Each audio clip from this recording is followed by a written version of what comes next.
தேவனே சுவை பலப்படுத்தும் கண்ணீர் கலங்கும் ஏற்றும் தேவனே சுவை பலப்படுத்தும் கண்ணீர் கலங்கும் தூயவரை ஏற்றும்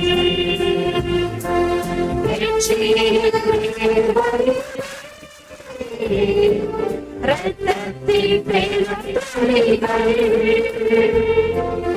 இதயம் துடிப்பில் மரணத்தின் பெரும் வெற்றியில் ரத்தத்தின் பெரும்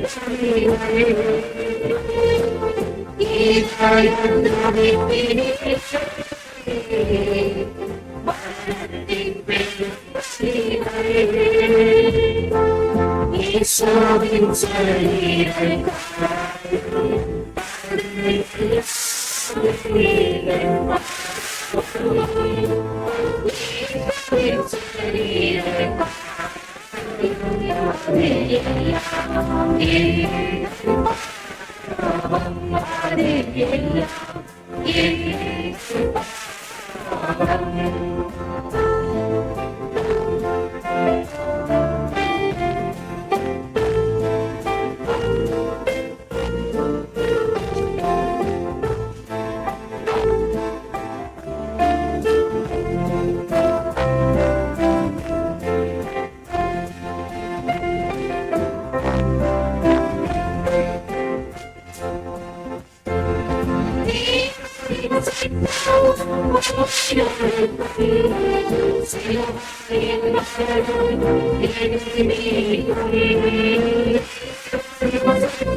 நம்முடைய அன்பு சகோதரர் பாபு அவர்கள் நம்ம ஜெபத்தை நடத்துவார்கள்.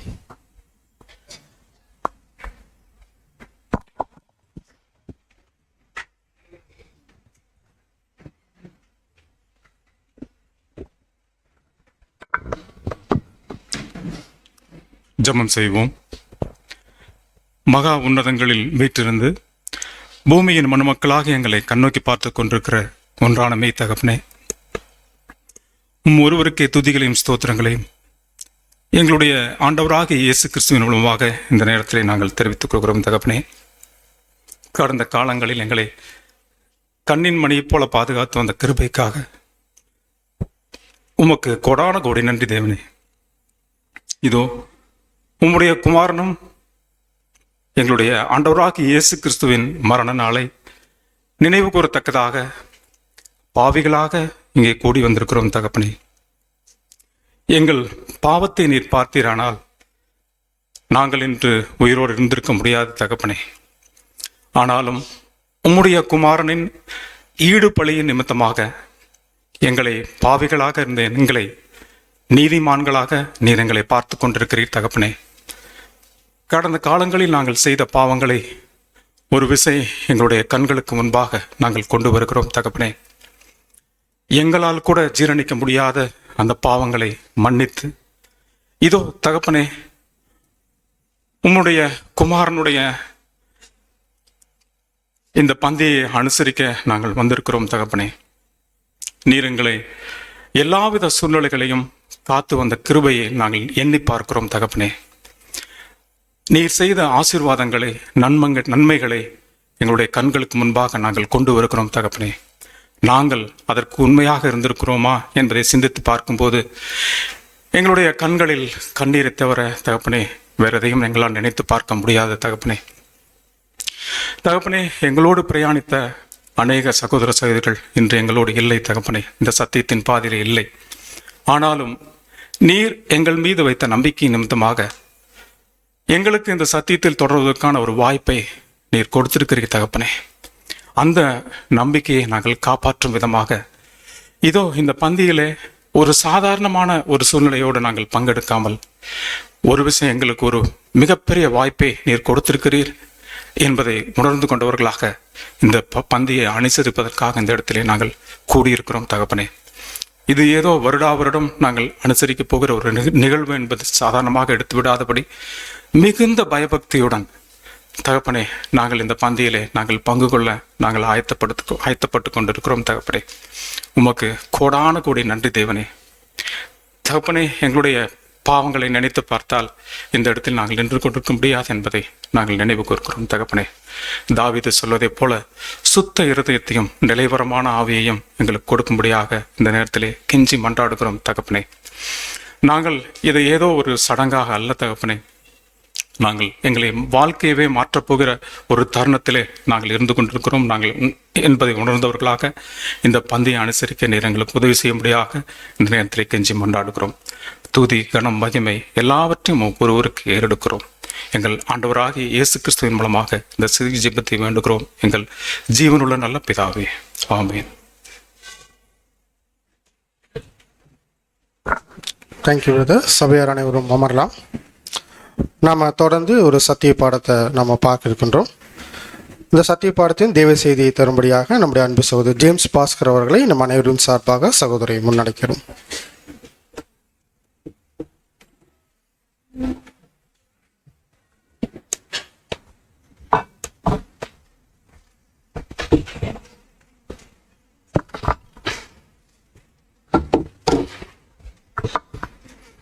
கிறிஸ்து இயேசுக்குள் அன்பாய் அழைக்கப்பட்ட அன்புக்குரிய சகோதர சகோதரிகளே, இந்த ஒரு சந்தர்ப்பமானது நம்முடைய ஆண்டவராக இயேசு கிறிஸ்து நமக்கு பெற்றுக் கொடுத்த ஒரு அருமையான ஒரு வாய்ப்பு என்பதை நாம் அனைவரும் சத்தியங்கள் மூலமாகவும் நம்ம உள்ளுணர்வுகள் மூலமாகவும் நாம் ஏற்கனவே பெற்றிருக்கிறோம். அந்த அடிப்படையில் சகோதர சகோதரிகளாக நம்ம இந்த இடத்தில் கூடி வந்து இந்த ஒரு பந்தியை நாம் அனுசரிக்க இருக்கிறோம். இன்னும் 15 நிமிடத்தில் நீசான் 14ஆம் தேதி ஆரம்பிக்குது. நம்ம அதை நினைவுக்குள்ள வச்சுக்கலாம். இன்னும் எக்ஸாக்ட்லி 15 மினிட்ஸில் நம்ம கணக்கின்படி பார்க்குறப்ப நீசான் மாதம் 14ஆம் தேதி ஆரம்பிக்குது. அந்த நீசான் மாதம் 14ஆம் தேதி ஆரம்ப சாயங்காலத்தில் தான் இப்போ நம்ம வாசித்த வசனங்கள்லாம் படித்தோம் இல்லைங்களா. இயேசு கிறிஸ்து தன் சீஷர்களை கூப்பிட்டு மேல் வீட்டறை ஆயத்தம் பண்ணது நீசான் மாதம் 14ஆம் தேதி ஆரம்ப சாயங்காலம். ஸோ அதுக்கு இன்னும் ஒரு 15 நிமிஷம் இருக்குது. அதே டைமில் நம்ம என்ன பண்ண போகிறோம்னா, நம்முடைய ஆண்டவர் நம்மளை செய்ய சொன்ன அவருடைய அப்பத்தையும் திராட்சரசத்தையும் நம்ம பருகுவதற்காக நம்ம வந்திருக்கிறோம். அதற்கு முன்னாடி ஒரு சத்தியத்தை பார்த்துட்டு நம்ம பருகலாம். ஸோ இது வரைக்கும் நம்ம மெமோரியல் எல்லாமே நிறைய அட்டன் பண்ணியிருப்போம். சில பேருக்கு புதுசாக கூட இருக்கலாம், சில பேருக்கு பல வருடங்கள் ஆயிருக்கலாம். எந்த வருடங்களிலும் இல்லாத அளவுக்கு இந்த வருஷத்தில் என்ன ஸ்பெஷாலிட்டின்னு பார்த்தீங்கன்னா, இதுக்கு முன்னாடி மெமோரியல் எல்லாமே மோஸ்ட்லி பாடங்கள் எப்படி வரும்னு பார்த்தீங்கன்னா, இயேசு கிறிஸ்துவை பற்றின விஷயங்கள் தான் வந்துட்டு இருக்கும். இயேசு கிறிஸ்துவை பற்றின விஷயங்கள் தான் வந்துட்டு இருக்கும். அவர் தலையில் அடித்த முள்ளோட சைஸில் இருந்து காலில் அடித்த ஆணியினுடைய டெப்த் வரைக்கும் படிச்சுட்டு இருப்போம் பார்த்தீங்கன்னா. ஆனால் இந்த வருஷம் மெமோரியில் அப்படி ஒரு சப்ஜெக்ட் கூட படிக்கல. அதான் ஆச்சரியம். ஏன் படிக்கல அப்படிங்கிறப்ப ஆக்சுவலி இப்போ தான் அதோடைய தாற்பயத்தை உணர்ந்திருக்கிறோம். உண்மையாலுமே காலையில் பிரதர் எடுத்த சப்ஜெக்டின் படி பார்க்குறப்ப, எந்த மனுஷனும் தன்னைத்தான் சோதித்தறிந்து இந்த அப்பத்தில் புசித்து இந்த பாத்திரத்தில் பானம் பண்ண கடவன். அதிகமான சப்ஜெக்ட் நம்ம எதில் படிச்சிருக்கிறோம்னா நம்மளை நினைச்சு தான் படிச்சிருக்கிறோம். இதுதான் கொஞ்சம் யோசிக்க வைக்க வேண்டிய விஷயமா இருக்கு. யாரோ ஒருத்தர் மரிச்சிட்டாங்க நமக்கு தெரிஞ்சவங்க அப்படின்னா, அந்த மரித்தவருடைய உடலை வைத்திருக்கிற வீட்டுக்கு நம்ம போனோம்னா, அந்த உடல் வைத்திருக்கும் அந்த வீட்டில் இருக்கவங்கலாம் அல்லது அந்த உடலை பார்க்க வரவங்க எல்லாருமே யாரை பற்றி அதிகமாக பேசிக்குவாங்கன்னா, யார் மரிச்சிருக்காரோ அவங்கள பற்றி பேசுவாங்க. ஆனால் இங்கே மட்டும்தான் ஒரு மாறுபாடான விஷயம். ஆக்சுவலாக நம்முடைய ஆண்டவராக இயேசு கிறிஸ்து மரிச்சு இப்போ இருக்காரு. ஆனால் இந்த சந்தர்ப்பத்தில் அவரை பற்றி நம்ம பேசுறதில்ல. யாரை பற்றி பேசிகிட்டு இருக்கோம்? நம்மளை பற்றி. என்ன ஒரு விஷயம் தெரியுதுன்னா, அவர் மரிச்சது எதுக்குன்னா நம்மளை நம்ம யாருன்னு கண்டுபிடிக்கிறதுக்காக தான். அந்த ஒரு கான்செப்டை தான் நம்ம இன்னைக்கு பாடங்களில் பார்த்துட்டு இருக்கோம். ஸோ ஒரு அருமையான சந்தர்ப்பத்தை தேவன் நமக்கு கொடுத்து, அருமையான சத்தியங்களை காலையிலிருந்து கொடுத்து என்ன யோசிக்க வச்சிருக்காருன்னா, அவர் மரிச்ச இந்த சந்தர்ப்பத்தை, அவர் மரிச்ச சந்தர்ப்பம் இல்லை, மரிக்கிறதுக்கு முன்னாடி அவர் பண்ணி காண்பித்த இந்த அடையாளம், இப்போ மரிச்சிருக்கிற மாதிரி நம்ம பாவிக்கக்கூடிய இந்த அடையாளங்கள், எம்பளம்ஸ் மூலமா நம்மளை சீர்தூக்கி பார்ப்பதற்கு தேவன் நமக்கு ஒரு வாய்ப்பை கொடுத்துருக்கார் நம்முடைய ஆண்டவராக இயேசு கிறிஸ்துவின் மூலம். ஸோ அதைத்தான் நம்ம என்ன பண்ண போறோம்னா படிக்க போகிறோம். இந்த நினைவு கூறுதல் இருக்கக்கூடிய அநேக விஷயங்கள் நம்முடைய சகோதரர் மூலமாக ஏற்கனவே எடுக்கப்பட்டுருச்சு. அது எனக்கு இப்போ ரொம்ப உதவியாக இருக்குது. அதனால் இப்போ இன்னைக்கு என்ன பார்க்க போகிறோம்னா, இந்த எம்பளம்ஸ் அப்பம் மற்றும் திராட்சரசம், இதை இப்போ நம்ம எல்லாருமே எடுக்க போகிறோம் ஒவ்வொன்றா, இல்லைங்களா? ஸோ அதை பற்றின ஒரு சின்ன நாலேஜ் ஷேரிங் மட்டும் இப்போ நான் உங்களுக்கு கொடுக்க போகிறேன். இப்போ படித்த பாடங்களை மையமாக வச்சு இந்த அப்பம் திராட்சரசத்தை பற்றின ஒரு சின்ன நாலேஜ் ஷேரிங் பார்க்க போகிறோம். எப்படி பார்க்க போகிறோம்னா, முதல்ல நம்முடைய ஆண்டவராக இயேசு கிறிஸ்து அவருடைய லைஃப்ல இருந்த ஒரு சின்ன விஷயம், அதில் கற்றுக்கொள்ளக்கூடிய இந்த 2 விஷயம். ஆண்டவராக இயேசு கிறிஸ்துவின் வாழ்க்கையில் அப்பம் எது, திராட்சரசம் எது. அவர் கடைசியாக மேல் வீட்டரில் எடுத்து கொடுத்தது நமக்காக. ஆனால் ஆண்டவராக இயேசு கிறிஸ்துக்கு ஒரு அப்பம் இருந்திருக்கும்ல, அவருக்கு ஒரு திராட்சை ரசம் இருந்திருக்கும்ல, அது எது? அதை வச்சுட்டு இப்ப நம்ம எடுக்க போறோம் இல்லையா, ஆண்டவராக இயேசு கிறிஸ்துடைய அப்பம் திராட்சை ரசம், அதுல நம்முடைய பங்கு என்ன? இந்த விஷயத்தை மட்டும் தான் பார்க்க போறோம். திருப்பி நான் ரீகால் பண்றேன். நம்முடைய ஆண்டவராக இயேசு கிறிஸ்துவின் வாழ்க்கையிலையும் அவருக்கு ஒரு அப்பம் இருந்திருக்கும், அவருக்கு ஒரு திராட்சை ரசம் இருந்திருக்கும். அது எது அப்படின்னு பார்க்க போறோம். அடுத்தது, அதே அப்பத்தில் அதே திராட்சை ரசத்தில் பருக போற நம்ம அதை எடுத்து சாப்பிட்றதும் எடுத்து பருகிறதும் என்ன அடையாளத்தை நமக்கு கொடுக்குது, நம்ம என்ன கமிட் பண்றோம் அப்படிங்கிற விஷயத்தை மட்டும் நம்ம இன்னைக்கு பார்க்க போறோம். ஸோ சப்ஜெக்ட் எப்படி ஆரம்பிக்க போறோம்னா, சின்ன சின்ன விஷயங்கள் நம்முடைய ஆண்டவராக இயேசு கிறிஸ்து வாழ்க்கையில் நடந்த சம்பவங்கள். ஆண்டவராக இயேசு கிறிஸ்து அவர் வாழ்ந்த காலத்துல அதிக அக்கறை நிறைந்தவராக இருந்தார். மற்றவர்கள் மேலேயும் சரி, மற்ற பொருள்கள் மேலேயும் சரி, மற்ற சம்பவங்கள் மேலேயும் சரி, அவர் அதிக அக்கறை கொண்டவராக அவர் இருந்தார். உதாரணத்துக்கு ஒரு வசனம் வாசிக்கலாம் பாருங்க. இதுவரைக்கும் யாருமே இந்த மாதிரி அக்கறைப்பட்டதே இல்லை. லூக்கா 19ஆம் அதிகாரம் 41ஆம் வசனம். லூக்கா 19ஆம் அதிகாரம் 41ஆம் வசனம். அவர் சமீபமாய் வந்தபோது நகரத்தை பார்த்து அதற்காக கண்ணீர் விட்டு அழுது. எங்கேயாவது கேள்விப்பட்டிருக்கீங்களா இந்த மாதிரி ஒரு சம்பவம்? யாராவது ஒருத்தர் ஒரு நகரத்துக்காக, ஒரு சிட்டிக்காக கண்ணீர் விட்டு அழுது எங்கேயாவது கேள்விப்பட்டிருக்கிறோமா? இது எந்த நகரத்தை பார்த்து அவர் அழுகிறாரு? எருசலேம் நகரம். ராஜாக்கள் எல்லாம் அவங்க பெரிய பெரிய நகரங்கள் கட்டி வச்சிருக்கும் போது அந்த நகரத்தை யாராவது புடிச்சிட்டு போயிட்டாங்கன்னா அழுவாங்க. பட் இவர் அழுது அந்த பர்பஸ்க்கா இல்லை, ஏன்னா இது ஒரு நகரம் இல்லை. ஆனா ஒரு சிட்டி அழிய போகுதுன்னு தெரிஞ்ச உடனே அழுகிறார். அழுகிறாருன்னு சொல்றது சாதாரண மனுஷனா இருந்தா விட்டுறலாம். ஆனா அழுது யாருங்க? இப்ப இயேசு கிறிஸ்து. இயேசு கிறிஸ்து ஒரு சிட்டி, அந்த சிட்டியினுடைய கண்டிஷனை பார்த்து அழுகிறாருன்னா கண்டிப்பா அதுக்கு ஒரு காரணம் இல்லாம இருக்கவே இருக்காது. இது பாயிண்ட் நம்பர் 1, நோட் பண்ணிக்கோங்க. எதுக்காக அழுதிருப்பார் அப்படின்னு சொல்லும்போது, இந்த சிட்டிக்கு தேவன் கொடுத்திருந்த நிறைய பிரிவிலேஜஸ், ஸ்லாக்கியங்கள், அதுக்கப்புறம் அவங்க செஞ்ச தவறுகள், அந்த தவறுகளை திருத்திக் கொள்வதற்கு தேவன் கொடுத்த அநேக வாய்ப்புகள், இது எதையுமே அவங்க பயன்படுத்தவே இல்லை. அப்ப ஆண்டவர் பார்வையில் இது எப்படி இருக்குன்னா, இவ்வளவு சான்ஸ் கொடுத்தும் திருந்தாத ஒரு பட்டணம் எப்படி அழிய போகுதுன்னு கண்டுபிடிச்சதுக்கு அப்புறமா, இவ்வளவு கிருபையை பெற்ற இந்த சிட்டி அழிய போகுதுங்கிறதுக்காக இவர் அதுக்காக அழுகிறார். இவர் பூமிக்குரிய பொருட்களை சேர்க்க வந்தாரு. நம்முடைய ஆண்டவராக இயேசு கிறிஸ்து பூமிக்குரிய செல்வங்களை சேர்க்க வந்தாரா? அப்புறம் எதுக்கு பூமிக்குரிய விஷயத்தை பார்த்து அழுகணும்? தெரியல. இது அவருடைய அக்கறை. நெக்ஸ்ட், 5 அப்பம் 2 மீன், நமக்கு நல்லா தெரிஞ்ச சம்பவம். இஸ்ரேல் ஜனங்கள், ஃபர்ஸ்ட் பார்த்தது இஸ்ரேல் ஜனங்களுடைய சிட்டி. இப்ப நம்ம பார்க்க போறது இஸ்ரேல் ஜனங்கள். இயேசு கிறிஸ்துடைய பேச்சை கேட்பதற்காக வனாந்தரமான ஒரு இடத்துக்கு வந்தாங்க. பேச்சு கேட்டு இருக்காங்க. டைம் ஆயிட்டே இருக்கு. சீஷர்கள் அக்கறை காமிக்கிறாங்க. சீஷர்களுக்கு ஒரு அக்கறை இருந்துச்சு. என்ன அக்கறை இருந்துச்சுன்னா, டைம் ஆயிடுச்சு, ஜனங்களை எல்லாம் என்ன பண்ணிடலாம், நம்ம வீட்டுக்கு போய் அனுப்பி விட்டா தான் அவங்க போய் என்ன பண்ண முடியும், சாப்பாடு செஞ்சு சாப்பிட முடியும்னு சொன்னாங்களா இல்லையா? இது ஒரு அக்கறையா இல்லையா? ஆனா ஆண்டவராக இயேசு கிறிஸ்து அதுக்கு மேல அக்கறை காமிக்கிறார். அவர் என்ன காமிச்சார்? வாசிக்கலாம் பாருங்க. மத்தேயு 14ஆம் அதிகாரம் 16 மட்டும் வாசிச்சிட்டு போதும். மத்தேயு 14ஆம் அதிகாரம் 16ஆம் வசனம். இயேசு அவர்களை நோக்கி, அவர்கள் போக வேண்டுவதில்லை, நீங்களே அவர்களுக்கு போஜனம் கொடுங்கள் என்றார். என்ன சொல்லி முடிச்சிட்டாருன்னா, அவங்க போக வேண்டாம், உங்க அக்கறை ஓகே, அவங்க போக வேண்டாம், அவங்களுக்கு நீங்களே என்ன பண்ணிருங்க, போஜனம் கொடுங்கன்னு சொல்லிட்டார். இப்ப யாருடைய அக்கறை பெரிய அக்கறை? இயேசு கிறிஸ்துன்னு சொல்லிடுவோம். ஆனா இயேசு கிறிஸ்து வச்சிருந்த அக்கறையில சீஷர்கள் காட்டின அக்கறையோட ஒரு கூடுதலான ஒரு விஷயம் இருக்கு. அது என்னன்னு பாத்தீங்கன்னா, சீஷர்கள் ட்ரூத்தை காம்ப்ரமைஸ் பண்ணிட்டு அக்கறை காமிச்சாங்க. ஆண்டவராக இயேசு கிறிஸ்து என்ன பண்ணார்னா, ட்ரூத்தை காம்ப்ரமைஸ் பண்ணாம அக்கறை காமிச்சார். நான் சொல்றது உங்களுக்கு புரிஞ்சுங்களா? அவர் என்ன பண்ணாருன்னா, அவங்க இங்கே உட்காந்து சத்தியத்தை கேட்கட்டும், சத்தியத்தையும் கேட்டு இங்கேயே சாப்பிட்டு போட்டோம். இது ஒரு வித்தியாசமான அக்கறை இல்லையா? இதுக்கு முன்னாடி சிட்டிக்காக எழுதாரு. இப்ப சீஷர்கள் வச்சிருந்த அந்த அக்கறையை விட, தன்னிடத்தில் சத்தியம் கேட்க வந்த ஜனங்கள் சத்தியத்தை விட்டு கொடுக்காம சத்தியத்தையும் கேட்கணும், சாப்பாடும் சாப்பிடணும். இது ஒரு அக்கறை. இது செகண்ட் பாயிண்ட். தேர்ட் பாயிண்ட், காலையில இருந்து அன்னைக்கு நேரம் நம்ம தியானிச்ச ஒரு விஷயம். சீஷர்களுடைய கால்களை நம்முடைய ஆண்டவராக இயேசு கிறிஸ்து கழுவினார் மேல் வீட்டறையில். யோவான் சுவிசேஷத்துல ரெக்கார்ட் இருக்கு, நம்ம ஏற்கனவே படிச்சோம். இது ஒரு அக்கறையா இல்லையா? சீஷருடைய கால்களை நம்முடைய ஆண்டவராக இயேசு கிறிஸ்து கழுவினது ஒரு அக்கறை.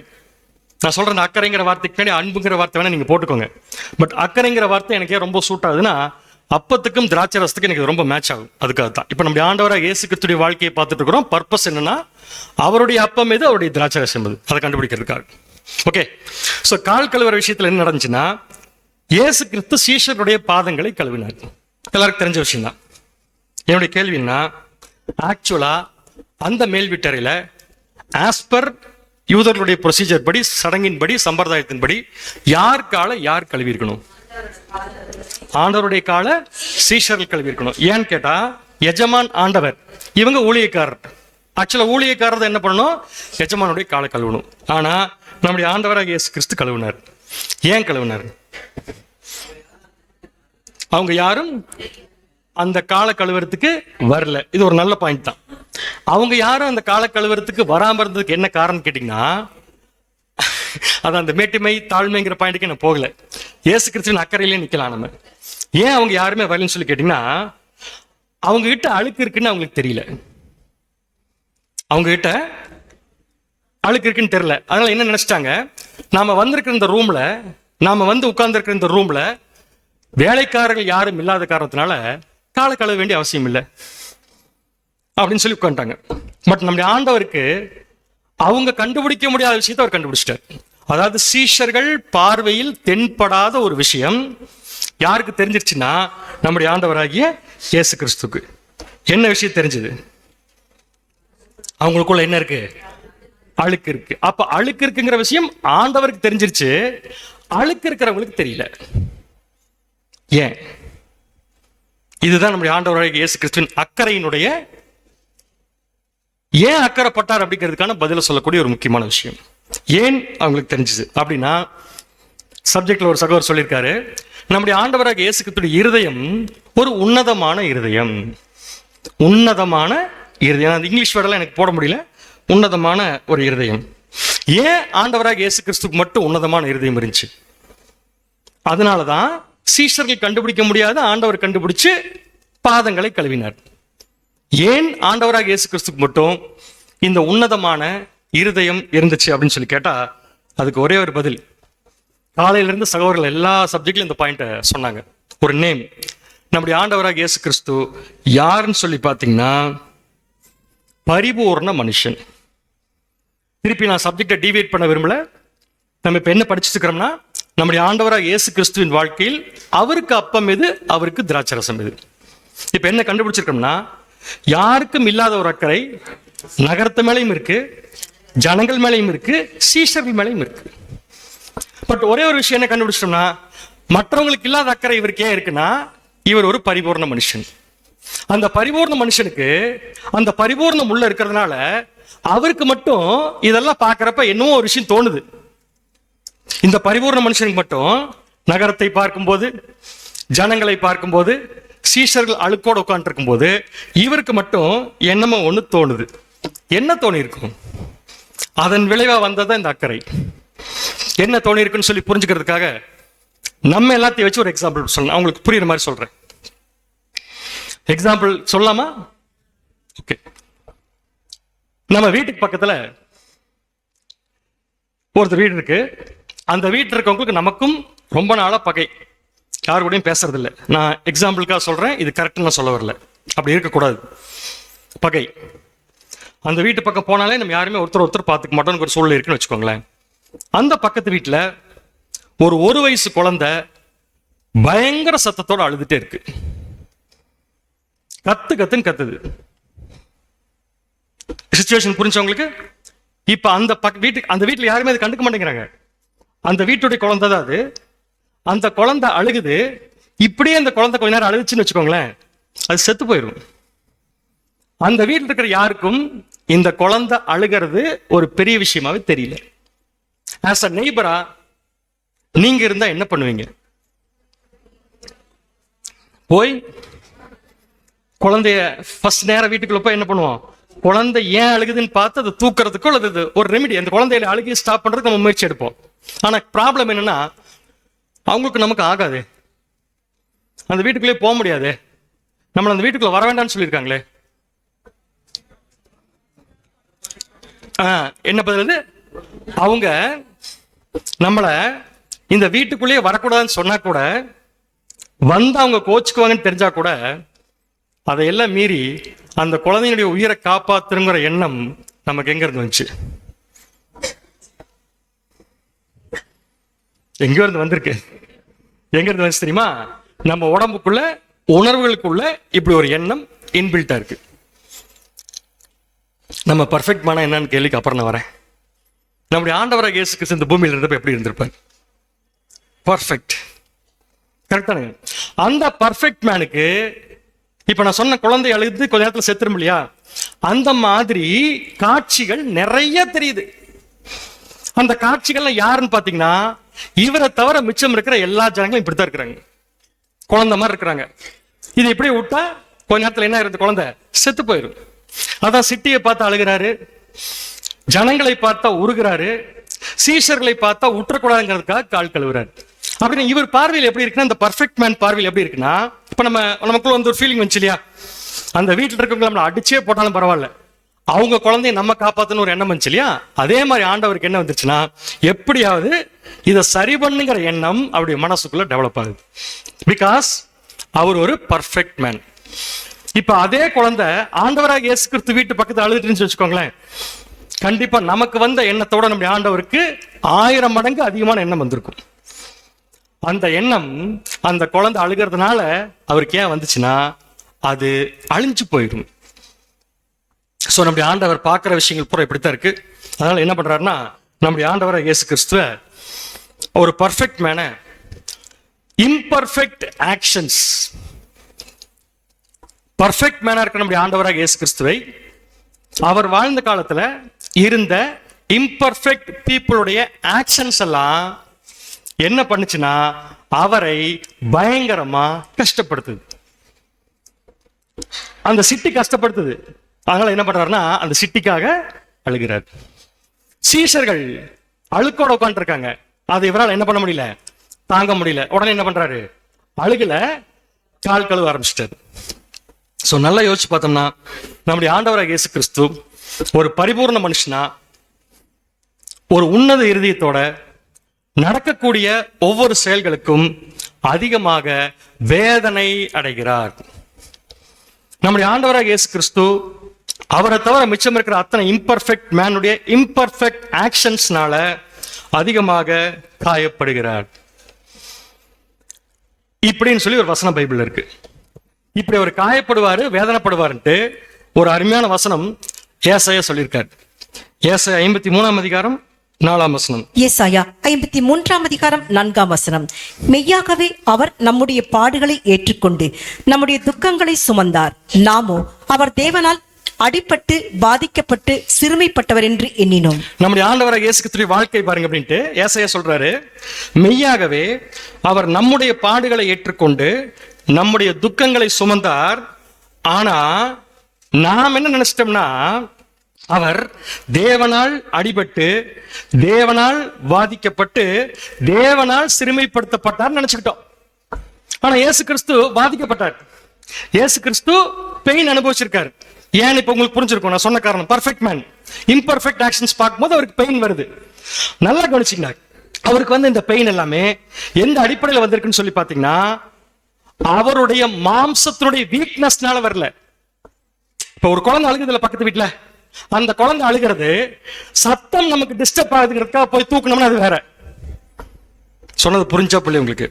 அது ஒரு பெயின். என்ன பெயின்? ஏன் இந்த குழந்தை இப்படி கத்திக்கிட்டே இருக்கு அப்படின்னு ஒரு பெயின் வரும் இல்லையா, அந்த பெயினை பத்தி பேசல. அந்த குழந்தை கத்துது, ஆனா கத்துன குழந்தைக்கு கொஞ்ச நேரத்துல உயிர் போயிருந்து ஒரு பெயின் வருது இல்லையா, அந்த பெயின் தான் இங்க சொல்லியிருக்காரு. சோ நம்முடைய ஆண்டவராக இயேசு கிறிஸ்துக்கு என்ன பெயின்னா, வேற யாரும் அவர் அடிக்கல, தேவன் அவர் அடிக்கல, அவருடைய மாம்சத்துடைய வீக்னஸ்னாலையும் அவர் அடிக்கப்படல, வாதிக்கப்படல. எல்லாத்துக்கும் ஒரே காரணம். ஏசாயா என்ன சொல்றாருன்னா, அவர் நம்முடைய பாடுகளை ஏற்றுக்கொண்டு.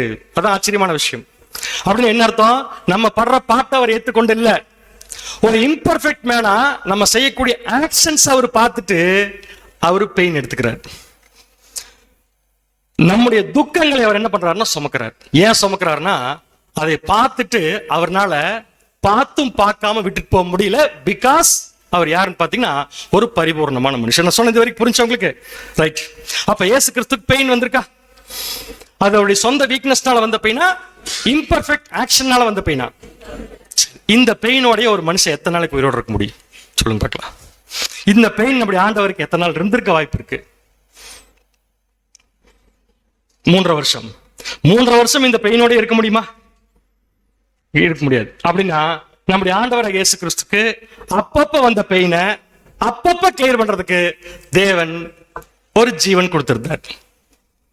அப்பப்ப இம்பர்ஃபெக்ட் மேல பார்க்கக்கூடிய பார்வையினால, நடக்கக்கூடிய இம்பர்ஃபெக்ட் ஆக்ஷன்ஸ்னால, பர்ஃபெக்ட் மேல இருக்கிற ஆண்டவருக்கு வரக்கூடிய வழிய தாங்கிக்கிறதுக்கு தேவன் அவருக்கு ஒரு ஆப்ஷன் கொடுத்தார்.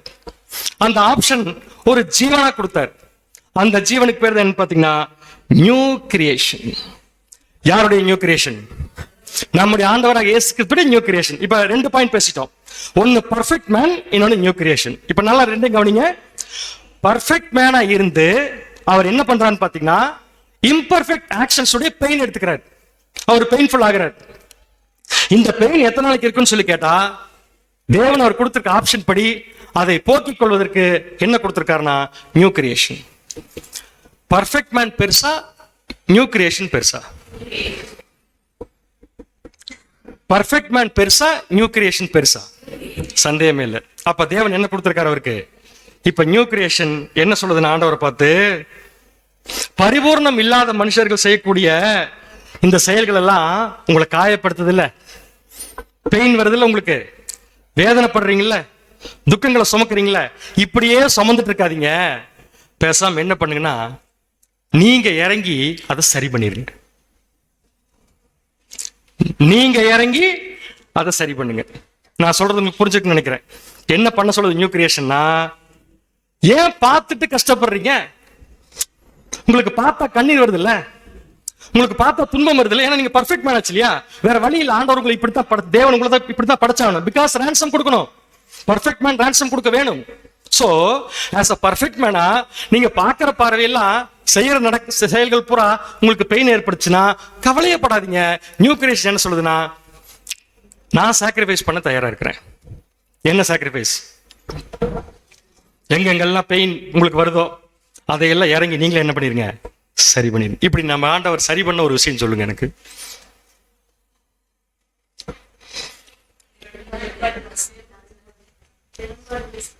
பெரும்பாடுள்ள ஸ்திரீ. ஓகே, ரொம்ப சிம்பிளா இப்ப நம்ம எடுத்த உதாரணத்துல உங்களுக்கு நான் சொல்றேன். மேல் வீட்டறையில சீஷர்கள் உட்கார்ந்து இருக்கிறப்ப நம்முடைய ஆண்டவர் கண்ணில் என்ன பட்டுச்சுன்னா, சீஷர்கள் கண்ணில் படாத விஷயம் பட்டுருச்சு. என்னன்னா அழுக்குகள் அவங்களுக்கு தெரியல, யாருக்கு தெரிஞ்சிருச்சு?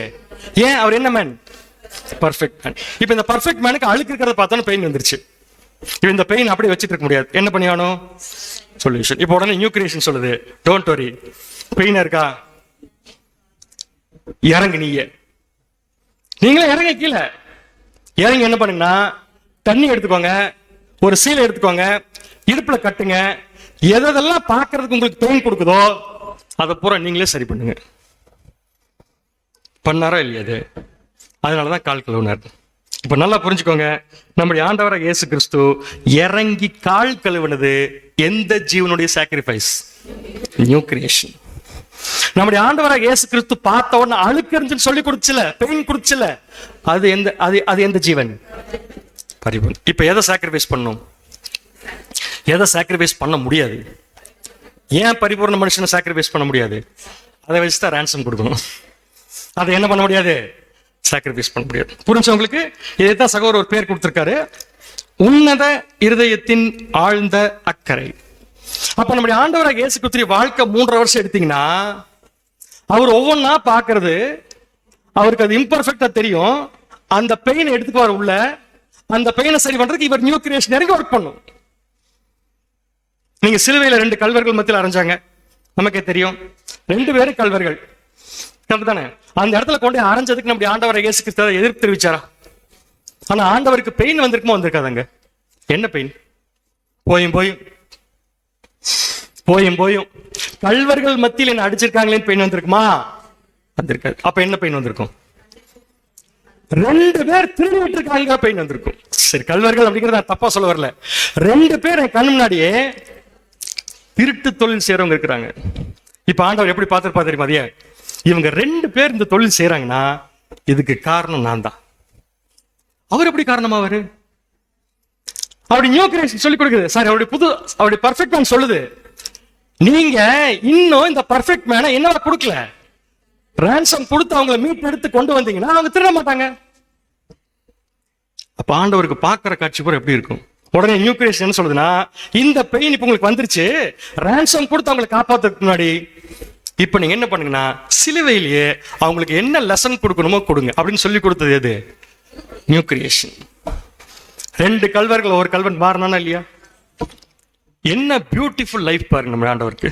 It's a combination of perfect man and new creation. இந்த ரெண்டையும் வச்சுட்டு ஆண்டவர் என்ன பண்றாருன்னா, இந்த பூமியில வாழ்ந்துட்டு இருக்கும்போது இந்த இம்பர்ஃபெக்ட் மேன் எல்லாம் சேர்ந்து நம்முடைய ஆண்டவராக இயேசு கிறிஸ்து எப்படி பார்த்தாங்க? இவர் எப்படி பார்த்தாரு? யார் தப்பு பண்ணாலும் தான் சரி செய்ய வேண்டிய விஷயமா பார்க்கிறாரு. ஆனா ஜனங்கள் எல்லாரும் அவர் எப்படி பார்த்தாங்க? ஏசாயா 53ஆம் அதிகாரம் 2ஆம் வசனம். ஏசாயா 53ஆம் அதிகாரம் 2ஆம் வசனம். இளம் கிளையை போலவும் வறண்ட நிலத்திலிருந்து துளிர்க்கிற வேரை போலவும் அவனுக்கு முன்பாக எழும்புகிறார். அவருக்கு அழகும் இல்லை, சௌந்தரியமும் இல்லை. ஜனங்கள் பார்வையில் ஆண்டவர் எப்படி இருக்காராமா? அவருக்கு அழகும் இல்லை, சௌந்தரியமும் இல்லை. இது யாரும் ஒத்துக்க முடியுமா பாரு நம்மளால?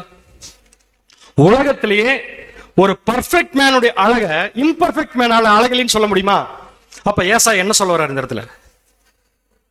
அவருக்கு அழகும் இல்லை, அவருக்கு சௌந்தரியம் இல்லை, அவரை பார்க்கும் போது நாம் விரும்பத்தக்க ரூபம் அவருக்கு இல்லை அப்படின்னு என்ன அர்த்தம்? ஜனங்கள் என்ன எதிர்பார்த்தாங்களோ அந்த ரூபத்தில் அவர் இல்லை. ஜனங்கள் என்ன எதிர்பார்த்தாங்க? நீ பர்ஃபெக்ட் மேனா இருந்துக்கோ, நியூ கிரியேஷன் வச்சு சாக்ரிஃபைஸ் பண்ணிக்கோ, எது பண்ணாலும் சரி எங்களுக்கு நீங்க பிடிச்ச மாதிரி நடந்துக்கணும். ஆனா ஆண்டவருக்கு நடந்துக்கலையே. அதனாலதான் பேர் வச்சாங்க அவருக்கு பிசாசுகளின் தலைவன் பேர் வச்சாங்க. பிசாசுகளின் தலைவன் பேர் வச்சவங்க அவர் அழகாவா பார்ப்பாங்க அப்படின்னு என்ன அர்த்தம்? நம்முடைய ஆண்டவராக இயேசு கிறிஸ்து ஒவ்வொரு இம்பர்ஃபெக்ட் மேனுடைய ஆக்ஷனுக்கு நியூ கிரியேஷனை யூஸ் பண்ணி பண்ற எந்த சாக்ரிஃபைஸையும் ஒரு இம்பர்ஃபெக்ஷன் இருக்கக்கூடிய மனுஷன் கூட புரிஞ்சுக்கல. இதுக்காக ஆண்டவர் சும்மா விட்டார், எல்லாத்தையுமே எக்கேட கெட்டு போங்க விட்டாரா? என்ன பண்ண ஆரம்பிச்சார்? மறுபடியும் அங்கீப்பு தான். இப்படி யாருக்காவது ஒரு திங்கிங் வந்துச்சுன்னா, ஆண்டவராக இயேசு கிறிஸ்து பார்க்கறதுக்கு யாராவது ஒருத்தருக்கு பிடிக்கலனா அதே ஆண்டவர் எப்படி எடுத்துக்குவார்னா, நான் சரி பண்ண வேண்டிய விஷயம் தான் எடுத்துக்குவார். அது நான் சரி பண்ண வேண்டிய விஷயம். ஏன்னா என்னை யாருன்னு உங்களுக்கு என்ன ஆகல இன்னும் புரியல, அதுக்கு நான் ஏதாவது தப்பு பண்ணிருக்கேனா அப்படின்னு யோசிக்க ஆரம்பிப்பார். அதை இறங்கி சரி பண்றதுக்கு ஒரு பிளான் போட்டு ஒர்க் பண்ணுவார். இப்படித்தான் 3.5 வருஷம் ஆண்டவராக இயேசு கிறிஸ்துடைய லைஃப் போயிட்டு இருந்துச்சு. கடைசியா பர்ஃபெக்ட் மேன் அப்படிங்கிற அந்த விஷயத்தை தன்னுடைய மரணத்தின் மூலம் விட்டு கொடுத்து ரான்சம் கொடுத்துட்டார். அப்படி ரான்சம் கொடுக்கும் போதே நியூ கிரியேஷனையும் கொடுத்துட்டார், சாக்ரிஃபைஸ் பண்ணி தேவனுக்கு. என்னுடைய கேள்வின்னா, இவ்வளவு நேரம் நம்ம படிச்சது நம்முடைய ஆண்டவராக இயேசு கிறிஸ்துவின் வாழ்க்கை. இதுல எது அப்பம், எது திராட்சை ரசம், அதை மட்டும் சொல்லுங்க. பரிபூர்ண மனுஷனா அப்பம் சூப்பர். ஏன்னா எதை பார்த்தாலும் அவருக்கு என்ன வருது? இப்ப ஒரு பெயின் வருது. ஏன் அந்த பெயின் வருது? அவங்க இம்பர்ஃபெக்ட் ஆக்ஷன்ஸ். அந்த இம்பர்ஃபெக்ட் ஆக்ஷன்ஸ் ஆண்டவர் எப்படி எடுத்துக்கிறாரு? நான் சரி பண்ண வேண்டிய விஷயம். அதனால அவருக்கு பர்ஃபெக்ட் மேன் பார்க்கிற விஷயத்தை பூரா தான் சரி பண்ண வேண்டிய விஷயம் சொல்லிட்டு ஒரு பெரிய பாரத்தை ஏற்படுத்துது. அதுதான் அப்பம். அப்ப திராட்சரசம் நியூ கிரியேஷன். கிளியர் இருக்குங்களா இதுல? ஏன் திராட்சரசம் நியூ கிரியேஷன்? அது மத்தவங்க இம்பர்ஃபெக்ஷனை தாங்க முடியாம பர்ஃபெக்ட் மேனை சாக்ரிஃபைஸ் பண்ண வைக்குது. That sacrifice is called blood. அதான் ரத்தம். கிளியர்? இப்ப எதுக்கு இந்த சப்ஜெக்ட் நம்ம இங்க படிச்சோம்? 1 யோவான் 4ஆம் அதிகாரம் 17ஆம் வசனம். 1 யோவான் 4ஆம் அதிகாரம் 17ஆம் வசனம். நியாய தீர்ப்பு நாளிலே நமக்கு தைரியம் உண்டாயிருக்கத்தக்கதாக அன்பு நம்மிடத்தில் பூரணப்படுகிறது. ஏனென்றால் அவர் இருக்கிற பிரகாரமாக நாமும் இவ்வுலகத்தில் இருக்கிறோம். அவர் இருக்கிற பிரகாரமாக நாமும் இவ்வுலகத்தில் இருக்கிறோம். ஆக்சுவலி இந்த வசனத்தை வேற ஒரு சப்ஜெக்ட்ல ரசல்பர்க் கோட் பண்ணியிருந்தார். இப்ப இதுக்கு ரொம்ப ஆப்டா சூட் ஆகுது. எத்தனை பேர் கவனிச்சீங்கன்னு தெரியல. நான் திருப்பி அந்த முக்கியமான லைன்ஸ் மட்டும் வாசிக்கிறேன். அவர் இருக்கிற பிரகாரமாக நாமும் இவ்வுலகத்தில் இருக்கிறோம். இந்த நாமும் யாரு? இந்த நாமுங்கிற வார்த்தை யாருக்கு சூட் ஆகுமோ அவங்களுக்கு இது பொருந்தும். இந்த நாமுங்கிறது யாருன்னா, ஆண்டவராக இயேசு கிறிஸ்து மாதிரி இருக்கிறவங்க தான் நாம். ஆண்டவராக இயேசு கிறிஸ்து 3.5 வருஷம் எப்படி இருந்தார் இந்த பூமியில? அவருக்குள்ள 2 ஜீவன் இருந்துச்சு. ஒண்ணு பரிபூர்ண ஜீவன், இன்னொன்னு இப்ப அவர் மாதிரி யார் இருக்கிறது? அப்ப நமக்குள்ள எத்தனை ஜீவன் இருக்கு? என்னென்ன ஜீவன்? பதில் வரலையே.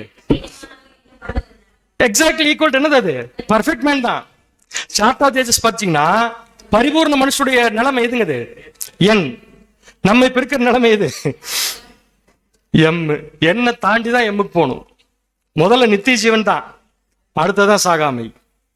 கிளியர்? சோ இப்ப யார்? அவர் இருக்கிற பிரகாரமாவே இருக்கிறது நம்ம தான். இது கிளியரா உங்களுக்கு? அப்படின்னா அவர் இருக்கிற பிரகாரமாக இருக்கிறது என்ன அர்த்தம்னா, அவரை சுத்தி எப்படி இருந்தாங்களோ அதே மாதிரிதான் நம்மளை சுத்தி இருப்பாங்க. அதுக்கு பேர் தான் அவர் இருக்கிற பிரகாரமாவே இருக்கிறது. இப்ப ஆண்டவராக இயேசு கிறிஸ்து சுத்தி எப்படி இருந்தாங்க? ஒரு பர்ஃபெக்ட் மேன். சுத்தி இம்பர்ஃபெக்ட் பீப்புள் இருந்தாங்க, இம்பர்ஃபெக்ட் ஆக்ஷன் பண்ணாங்க. அது போல ஆண்டவருக்கு என்னவா மாறிச்சு? பெயின்ஃபுல்லா மாறிச்சு. அந்த பெயின்ஃபுல்லா மாறின எந்த விஷயத்தையும் பெயின் ஆயிடுச்சுன்னு சொல்லிட்டு எந்த இம்பர்ஃபெக்ட் ஆக்ஷனையும் அவர் சபிக்கல. மாறா எப்படி எடுத்துக்கிட்டாருன்னா, இது நான் சரி பண்ண வேண்டிய விஷயம், நான் சரி பண்ண வேண்டிய விஷயத்துக்கு அவர் என்ன பண்ணாரு? சரி பண்ணார். எப்படி சரி பண்ணார்னா, ரான்சம் கொடுக்கறதுக்கு முன்னாடியே அவருடைய நியூ கிரியேஷனை வச்சு சாக்ரிஃபைஸ் பண்ண ஆரம்பிக்கிறார். இப்ப யாரும் பண்ணணும், அதை நம்மளும் பண்ணணும். அப்படி பண்ண போறான்னு சொல்றதுக்கு தான் நீங்க வந்திருக்கோம். கிளியர்? சோ நம்ம முதல்ல யார்? ஒரு பர்ஃபெக்ட் மேன். ஒத்துக்கிறீங்களா? அது பர்ஃபெக்ட் மேன் ஒத்துக்க வாய்ப்பே இல்லை. ஏன்னு கேட்டா பர்ஃபெக்ட் கிடையாது, பிகாஸ் ஆடம் ஜெனரேஷன். ஆனா நம்மளை பர்ஃபெக்ட் ஆக்குறதுக்காக நம்முடைய ஆண்டவராக இயேசு கிறிஸ்து நம்மளை ஜஸ்டிஃபை பண்றாரா இல்லையா? கட்டாயமா பண்றாரு. எதுக்கு ஜஸ்டிஃபை பண்ணியிருக்காரு? முதல்ல நம்மள எதுக்குன்னா, முதல்ல நாம தேவன் கிட்ட உடன்படிக்கையின் மூலம் போறதுக்கு டைரக்டா போக முடியாதுன்ட்டு அவர் தன்னை வச்சு நம்மளை அறிமுகப்படுத்துறாரு. That is called justification. So it is exactly equal to perfect man. கரெக்டுங்களா? அப்படின்னா பர்ஃபெக்ட் மேனுடைய குவாலிட்டிஸ் இப்ப யாருக்கு இருக்கணும்? நமக்கு இருக்கணும். பர்ஃபெக்ட் மேனுடைய குவாலிட்டி ஒன்று சொல்லுங்க. யாராவது ஒரு இம்பர்ஃபெக்ட் பர்சன் ஒரு இம்பர்ஃபெக்ட் ஆக்ஷன் பண்ணா பெயின் வரணும். இப்ப யாரெல்லாம் நம்ம பர்ஃபெக்ட் மேன், இம்பர்ஃபெக்ட் பர்சன் யார் நமக்கு? உலக ஜனங்கள். அப்ப இங்க உட்கார்ந்து இருக்கவங்களா அது ஒரு பர்ஃபெக்ட் பர்சன். கரெக்ட்? அப்படிதான் எடுத்துக்கணும். இப்ப எல்லாம் பர்ஃபெக்ட் பர்சன். அப்ப இங்க இருக்கிற பர்ஃபெக்ட் பர்சன்ஸ்னால, பர்ஃபெக்ட் மேன்னால நமக்கு பெயின் வராதா? வரும். எப்ப வரும்? அந்த பர்ஃபெக்ட் மேனா இருக்கிறவங்க கிட்ட இருந்து இம்பர்ஃபெக்ட் ஆக்ஷன் வரதுக்கு வாய்ப்பு இருக்கு. ஏன்? கன்சிடரா பண்ணப்பட்டிருக்கோம், இன்னும் ஸ்டில் மாம்சத்துல தான் இருக்கிறோம். அப்படின்னா இம்பர்ஃபெக்ட் பீப்புள் கிட்ட இருந்து இம்பர்ஃபெக்ட் ஆக்ஷன் வரும். பர்ஃபெக்ட் பீப்புள எண்ணப்பட்டிருக்கிற இங்க இருக்கிற சகோதர சகோதரிகிட்ட இருந்து நமக்கு இம்பர்ஃபெக்ட் ஆக்ஷன் வரும். வந்தா என்ன வரணும்? நமக்கு என்ன பெயின் வரணும்? யாராவது ஒருத்தர் என்னை பத்தி தப்பா பேசிட்டா அந்த பெயின் எனக்கு வரணும். என்னைய பத்தி தப்பா பேசிட்டாங்களே அப்படின்னு ஒரு பெயின் வரணும். கரெக்டா? சரி, அந்த பெயின் வரக்கூடாது. Super, correct. அப்படின்னு வேற எந்த பெயின் வரணும்? ஏன் இந்த சகோதரர் ஈவில் ஸ்பீக்கிங் பண்றார்? இந்த பெயின் வரணும். ஏன் தெரியுமா? ஈவில் ஸ்பீக்கிங் என்னை பத்தி பண்றாங்கிற பெயின் எனக்கு இல்ல, அவர் ஈவில் ஸ்பீக்கிங் பண்ணிட்டாருங்கிற பெயின். இதுதான் பர்ஃபெக்ட் மேனுடைய ரியாக்ஷன். இன்னைக்கு நம்ம அப்பத்தை எடுத்து சாப்பிட போறோம் இல்லையா? என்ன சொல்லி தெரியுமா சாப்பிட போறோம்? என்னை ஆண்டவராக இயேசு கிறிஸ்துவும் பிதாவாகிய தேவனும் பர்ஃபெக்ட் பண்ண நினைச்சிருக்கிறாங்க. So imperfect actions, imperfect words எங்க இருந்து வந்தாலும் எனக்கு பெயின் வரும்னு சொல்லி எடுத்து சாப்பிட போறோம். என்ன பெயின்? எனக்கு பண்ணிட்டாங்கிற பெயின் இல்ல, அவருக்கு ஏன் பண்ணணுங்கிற எண்ணம் வந்துச்சு. அந்த பெயின் வந்தா அவர் இருக்கிற பிரகாரமாகவே நாமும் இந்த உலகத்தில் இருக்கிறோம். பிரதர் எப்படி பிரதர் செய்யறது? அவர் எப்படி என்னை பத்தி பேசலாம்? அவர் பேசலாம். ஏன் தெரியுங்களா? அவருக்கு அந்த சான்ஸ் இருக்கு. அவர் அப்படி பேசுறாங்கிறதுக்கு அவர் கெட்டு போறது இல்லை.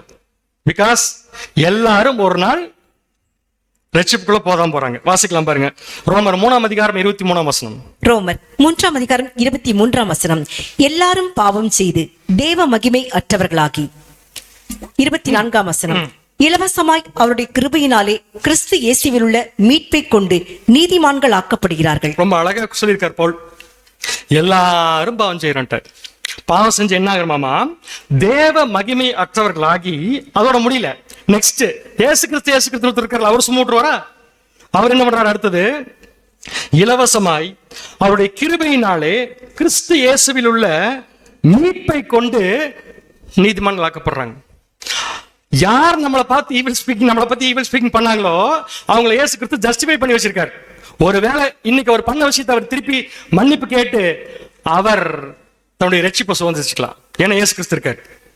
ஆனா அவர் நமக்கு பண்ணின விஷயத்தை நாம தப்புன்னு நினைச்சு நமக்குள்ள ஒரு ஹார்ட் ஆகி ஒரு பெயின் வந்து அந்த பெயின் நமக்கு வந்து அவரை பகைச்சோம்னா நம்ம ரட்சிப்பை விட்டு. நான் அப்படி பண்ண மாட்டேன் தேவனே, என்னை யார் எது பண்ணாலும் சரி நான் எப்படி எடுத்துக்குவேன்னா நான் சரி பண்ண வேண்டிய விஷயம் எடுத்துக்குவேன். என்னை பத்தி யாரோ ஒருத்தர் போய் தப்பா பேசினாங்கன்னா நான் எப்படி எடுத்துக்குவேன்னா அந்த சகோதரனை பத்தி தப்பா இன்னொருத்தர் போய் பேசுறதுக்கு நான் தான் காரணம். நான் என்ன சரி ஆயிருக்கணும் அப்படி யோசிக்கணும். இதுதான் பர்ஃபெக்ட் மேனுடைய திங்கிங். சரி, அப்படி யோசிச்சா போதுமா? யோசிக்கிறதுக்கு அப்புறம் அதை யோசிக்க போறோம்னு சொல்றதுக்கு இப்ப கமிட் பண்ண போறோம். சும்மா இங்க வந்து உட்கார்ந்து இது ஒரு பக்தி பொருள் மாதிரி சாப்பிட்டு போறதுக்கு நம்ம இங்க வரல. அப்படி யாராவது என்ன பண்ணா தயவுசெய்து விட்டுருங்க. இதோட இது ஒரு பக்தி பொருள் கிடையாது, இது நம்ம லைஃப். அதுதான் அதை எடுத்து சாப்பிட போறோம். நெக்ஸ்ட் அதை சரி பண்றதுக்கு என்ன பண்றது? அதுக்கு நமக்குள்ள ஒண்ணு கொடுத்திருக்காரு. அது என்னது? New creation. இப்ப அந்த நியூ கிரியேஷன் என்ன பண்ணணும்? சாக்ரிஃபைஸ் பண்ணணும். என்ன சாக்ரிஃபைஸ் பண்ணணும்?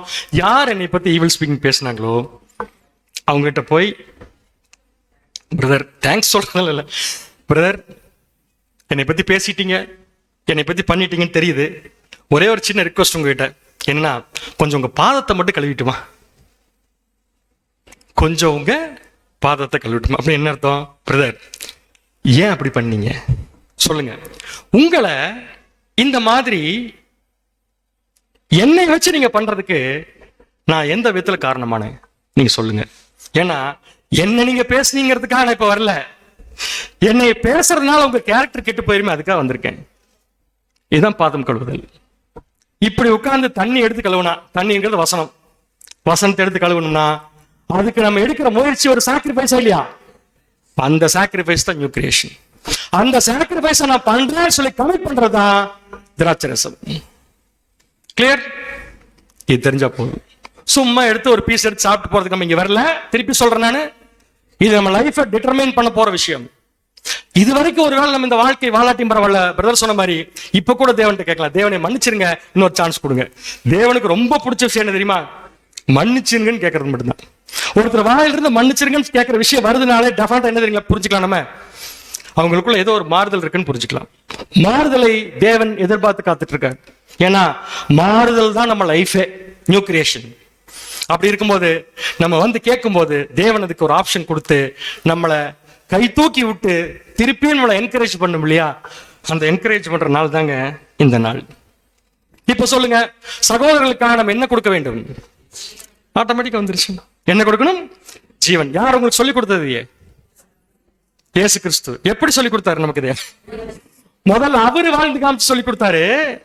இப்ப நம்ம செய்ய வைக்கிறதுக்கு அவரே வந்து இங்க உட்கார்ந்து அவரே வந்து இங்க வந்து அவருடைய மாம்சத்தையும் ரத்தத்தையும் கொடுத்து நீங்க எடுத்து சோச்சு, நீங்க எடுத்து சாப்பிட்டு, நீங்க எடுத்து பருகிட்டு கமிட் பண்ணிட்டு போயிருங்க. நீங்க அவ்வளவுதான், மிச்சத்தை நான் பாத்துக்கிறேன்.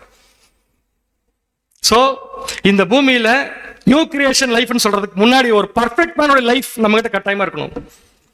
யாரும் நம்மள தேவனை மீறி ஒண்ணும் செய்ய முடியாது. நம்மளா நினைச்சுக்கிறது நீங்க அப்படி பண்றாங்க, நீங்க இப்படி பண்றாங்க, யார் என்ன பண்ணாலும் சரிங்க. நான் சொல்றது ஒரே ஒரு விஷயம், சத்தியம் என்ன சொல்றதுன்னா, யார் என்ன பண்ண நினைச்சாலும் சரி, செஞ்சாலும் சரி, நீங்க அவங்களை எப்படி பாருங்கன்னா பர்ஃபெக்ட் மேனா பாருங்க. சீட்டு பரவாயில்ல, சீட்டு கொஞ்சம் பெயினா இருக்கு, அவர் எனக்கு செய்யறாருங்கிறதுல அவர் செய்யறாருங்கிற பெயினா இருக்கு எனக்கு. என்ன பண்றது? வேற வழி இல்ல. சகோதரர்கிட்ட போய் செய்யாத தப்புக்கு மன்னிப்பு கேட்கறது தப்பு கிடையாது, செய்யலாம் தாராளமா, அது நமக்கு இயல்பு தானே. செய்யாத தப்புக்கு மன்னிப்பு கேட்கறது, கேட்டு அவரை சரி பண்றதுக்காக வழி இருந்தா பண்ணி, அல்லது வேற யாராவது மூலமா அவர்கிட்ட இருக்கிற பிரச்சனை எடுத்து இனிமேல் அந்த சகோதரன் யாரை பத்தி தப்பா பேசக்கூடாத அளவுக்கு பண்றதுக்கு தான் தேவன் நம்மளை கூப்பிட்டுருக்காரு. நம்ம அவரு பேரை டேமேஜ் பண்றதுக்கு போய் ஒர்க் பண்ணோம்னா அது பர்ஃபெக்ட் மேனும் கிடையாது, நியூ கிரியேஷன் கிடையாது. அப்படி செய்யற மாதிரி இருந்தா இதை எடுக்கிறதுல அர்த்தமும் கிடையாது. அன்புக்குரிய சகோதர சகோதரிகளே, இன்னைக்கு நம்ம எடுக்க போற இந்த ஒரு மெமோரியல் கண்டிப்பா இந்த ஒரு கருத்தை நம்ம வாழ்க்கையில சொல்றது மட்டும் இல்லாம செயல்படுத்துவோம் அப்படிங்கிற நம்பிக்கையில தான் இந்த பாடத்தை நான் எடுக்க வந்தேன். சோ என்ன நினைக்கலாம், நாம இந்த மெமோரியல் சாப்பிடுறோம். இப்ப உங்களுக்கு அர்த்தம் புரிஞ்சிருக்குன்னு நான் நினைக்கிறேன். 1 கொரிந்தியர் 11:26 என்ன சொல்றாருன்னா பிரதர், சாரி வசனம் அப்போஸ்தலனை போல என்ன சொல்றாருன்னா, ஆகையால் 1 கொரிந்தியர் 11:26 ஆகையால் நீங்கள் இந்த அப்பத்தை புசித்து இந்த பாத்திரத்தில் பானம் பண்ணும் போதெல்லாம் கர்த்தர் வருமளவும் அவருடைய மரணத்தை தெரிவிக்கிறீர்கள். இந்த அப்பத்தை புசித்து இந்த பாத்திரத்தில் பானம் பண்ணும் போதெல்லாம், நாட் மார்ச் 31, இன்னைக்கு 1 ஆஃப் த டே இதுல. ஆனா வருஷம் பூரா இந்த அப்பத்தை சாப்பிடுறோம். எந்த அப்பம்? as a perfect man, imperfect people பண்ணக்கூடிய imperfect ஆக்ஷனை அனுபவிக்கிறோம். பெயின் வரணும். எந்த பெயின்? ஏன் செய்யறாங்க, இது நான் சரி பண்ண வேண்டிய விஷயம் அப்படிங்கிற பெயின் வரணும். இந்த பாத்திரத்தில் பானம் பண்ணும் போதெல்லாம் இந்த மாதிரி ஒரு பெயின் எனக்கு வந்து யாரோ ஒருத்தர் ஏதோ ஒன்று பண்ணிட்டாங்க அப்படின்னா அவர்களை திருப்பி எப்படி சரி பண்றதுக்கு கால் கழுவுற அளவுக்கு இறங்குறது தான் இந்த திராட்சை ரசம். இப்ப சொல்லுங்க, நம்ம லைஃப்ல எப்பப்பெல்லாம் அப்பத்தை புசிக்கிறோம்? எப்பொழுதுமே. எப்பப்பெல்லாம் பாத்திரத்தில் பருகிறோம்? அப்ப டெய்லி நம்ம பருகும் போதெல்லாம் மற்றவங்களுக்கு என்ன சொல்றோம்னா, கர்த்தருடைய மரணத்தை தெரிவிக்கிறீர்கள். எப்படி? அது எப்படி நம்ம மன்னிக்கிறது, நம்ம அவங்க ஒருத்தர் கூட பழகிறது, நம்ம கால் கழுவுறது கர்த்தருடைய மரணத்தை எப்படி தெரிவிக்கும்? எப்படி தெரிவிக்குன்னா, அவர் மறிச்சு எங்களுக்கு சொல்லி கொடுத்திருக்காரு. அவர் மறிச்சு எங்களுக்கு சொல்லி கொடுத்திருக்காரு. என்ன சொல்லி கொடுத்திருக்கார்? நீங்க பார்க்கிற பார்வையை மாறணும். நீங்க உங்களுக்கு ஏதாவது யாரோ செஞ்சுட்டா உங்களுக்கு செஞ்சுட்டாங்கன்னு பார்க்காதீங்க, அவங்க ஏன் செஞ்சாங்கன்னு பார்த்து அதை சரி பண்ணுங்க. இதை சொல்லி கொடுத்த எங்க ஆண்டவர். அதை நாங்க பிராக்டிஸ் பண்றோம். இதை நாங்க பிராக்டிஸ் பண்ணும் போதெல்லாம் கர்த்தருடைய மரணத்தை நம்ம என்ன பண்ணிட்டு இருக்கோம்?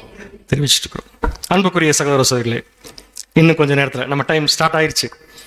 நேரா நம்முடைய ஆண்டவராக இயேசு கிறிஸ்து கமிட்மெண்ட் வாங்குறதுக்கு இப்ப நம்ம கிட்ட வரப்போறாரு. கொடுப்பீங்களா? என்ன கமிட்மெண்ட்? என்னை யார் வேணாலும் எப்படி வேணாலும் நினைச்சுக்கிட்டு. ஆண்டவர் அப்படித்தான் இருந்தாரு. அவர் இவ்வளவு சாக்ரிஃபைஸ் பண்ணிருக்காரு. அவர் எப்படி பார்த்தாங்க எல்லாருமே? விரும்பத்தக்க ரூபமே இல்லை. விட்டு கொடுத்தாரா? ஏன்னா அதை விட்டு கொடுத்தாருன்னா தேவன் அனுப்பின வேலையை விட்டு கொடுத்த மாதிரி ஆயிடும். நம்மளே அதே கண்டிஷன் தான் வச்சிருக்காரு. சோ நம்மள என்ன பண்ணக்கூடாது? விட்டு கொடுக்க கூடாது. ஆண்டவராக இயேசு கிறிஸ்து மாம்சம் அந்த அப்பம் வரும்போது நான் எல்லாத்தையுமே நான் சரி பண்ண வேண்டிய விஷயமா பாக்குறேன் அப்படின்னு எடுத்து சாப்பிடலாம். நான் சரி பண்றதுக்கு என்ன கொடுத்துருக்கீங்க? ரத்தம், பாடுகள், படுங்க. எதை வச்சு? New creation. அதுக்கு எத்தனை சப்ஜெக்ட் எடுக்கிறாங்க, எவ்வளவு சப்ஜெக்ட் கேட்கறோம். எல்லாமே எதுக்கு? நாம இறங்கி ஒர்க் பண்ணி ஒரு விஷயம் சரி பண்றதுக்கு. ஆனா அது சரியாகுதா இல்லையாங்கிறது முக்கியம் இல்ல, சரி பண்றதுக்கு நம்ம இறங்கி இருக்கமாங்கிறத முக்கியம். அதை இப்ப கொஞ்ச நேரத்தில் நமக்கு ஆண்டவர் கொண்டு தருவாரு. அதையும் நம்ம வாங்கி கட்டாயமா பருக போறோம். ஒருவேளை இந்த விஷயம் நம்முடைய வாழ்க்கையில இதுவரைக்கும் புரியாம இருந்து இப்ப புரிஞ்சாலும் சரி, இனிமேல் புரிஞ்சாலும் சரி, இதை செஞ்சோம்னா கண்டிப்பா தேவனும் கிறிஸ்துவும் சந்தோஷப்படுவாங்க. அதான் இன்னைக்கு நம்ம பார்க்க வேண்டிய பாடமா இருக்கு. பொறுமையோடு கேட்டவங்க அனைவரையும் தேவன் ஆசீர்வதித்து வழிநடத்துவாராக. ஆமென்.